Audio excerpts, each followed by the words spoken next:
बंगाल में बड़ा धमाका। ममता बनर्जी ने खोला 14 साल का रिपोर्ट कार्ड। कहा टीएमसी सरकार ने 2 करोड़ नौकरियां दी है। থাকা সত্ত্বেও তা সত্ত্বেও কেন্দ্রীয় সরকারকে বলবো অনেক ধন্যবাদ। আপনারা আমাদের টাকা আটকে রেখেছেন তার জন্য। তাতেও মনে রাখবেন, দয়া করে যতই অত্যাচার করুন, অপপ্রচার করুন, কুৎসা করুন, চক্রান্ত করুন, আমরা কিন্তু আপনাদের সাথে কোঅপারেশন চাই, আমরা নন কোঅপারেশন চাই না। আশা করি এইটুকু আপনারা শুনতে পাচ্ছেন। এবং এটা পলিটিক্যাল মিটিং নয়, এটা গভর্নমেন্টের মিটিং।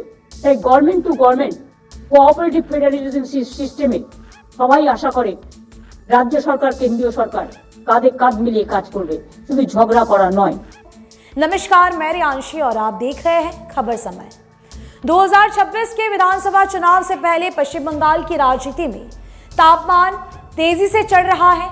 इसी माहौल में मुख्यमंत्री ममता बनर्जी ने मंगलवार को नवान्न से ऐसा रिपोर्ट कार्ड जारी किया जिससे राजनीतिक गलियारों में हलचल मचा दी है।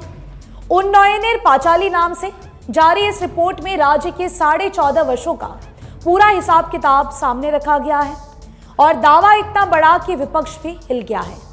2 करोड़ से अधिक नौकरियां। जी हां, ममता बनर्जी ने दावा किया है कि 2011 से 2025 यानी कि इस अब तक के बीच उनकी सरकार ने सामाजिक सुरक्षा, आर्थिक विकास, महिला सशक्तिकरण और रोजगार के क्षेत्र में ऐतिहासिक काम किए हैं। रिपोर्ट के मुताबिक राज्य का जीएसडीपी 4.41 गुना, कर राजस्व 5.33 गुना और सामाजिक क्षेत्र का खर्च 14.46 गुना बढ़ा है। उन्होंने कहा है कि बंगाल अब पूरे देश के लिए एक मॉडल बन चुका है। भले ही केंद्र सरकार ने धन रोका हो, हमने विकास नहीं रोका है। मुख्यमंत्री ने महिलाओं और लड़कियों के लिए चल रही योजनाओं का ब्यौरा देते हुए कहा कि 2.21 करोड़ महिलाएं लक्ष्मी भंडार योजना से हर महीने सहायता प्राप्त कर रही है, जबकि 22.02 लाख लड़कियां रूपश्री योजना का लाभ ले चुकी है। इसके अलावा 1 करोड़ से अधिक कन्याएं कन्याश्री योजना से जुड़ी हुई है। उन्होंने केंद्र पर निशाना साधते हुए कहा कि जो काम केंद्र ने नहीं किया वो हमने बंगाल की महिलाओं के लिए कर दिखाया है। रिपोर्ट में यह भी सामने आया कि 2013 से 2023 के बीच 1.72 करोड़ लोग गरीब रेखा से ऊपर उठे। विभिन्न सामाजिक योजनाओं जैसे कि स्वास्थ्य साथी, द्वारे राशन, कर्मश्री जिसे हम 100 दिन का कार्य कहते हैं, आवास योजना और जल कनेक्शन को बदलाव के स्तंभ बताया गया है, जिनसे ग्रामीण और शहरी दोनों क्षेत्रों में स्थायी सुधार देखने को मिले।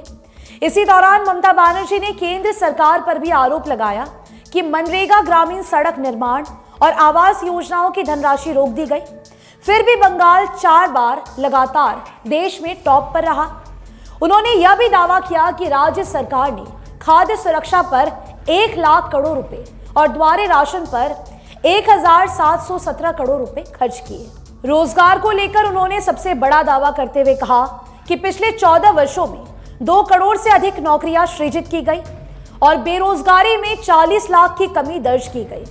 कोच निर्माण, मेट्रो कोच, जहाज निर्माण, भारी मशीनरी, स्टील और सीमेंट उद्योग के विस्तार को भी रोजगार वृद्धि का मुख्य आधार बताया गया। देवचा पचामी परियोजना में 1 लाख नई नौकरियों का लक्ष्य भी रिपोर्ट में शामिल है।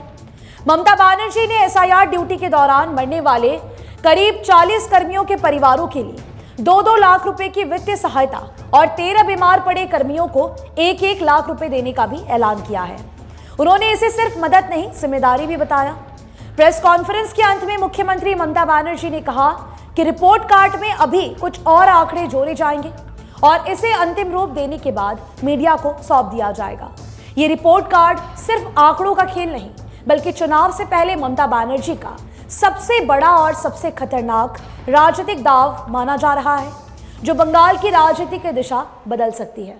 हालांकि आने वाले समय में पता चलेगा कि रिपोर्ट कार्ड ममता बनर्जी और उनकी पार्टी को जीत हासिल करने में कितनी मदद कर पाती है। फिलहाल अभी के लिए दीजिए इजाजत। आप हमारी खबरों को YouTube पर भी देख सकते हैं। हर समय खबर समय। धन्यवाद।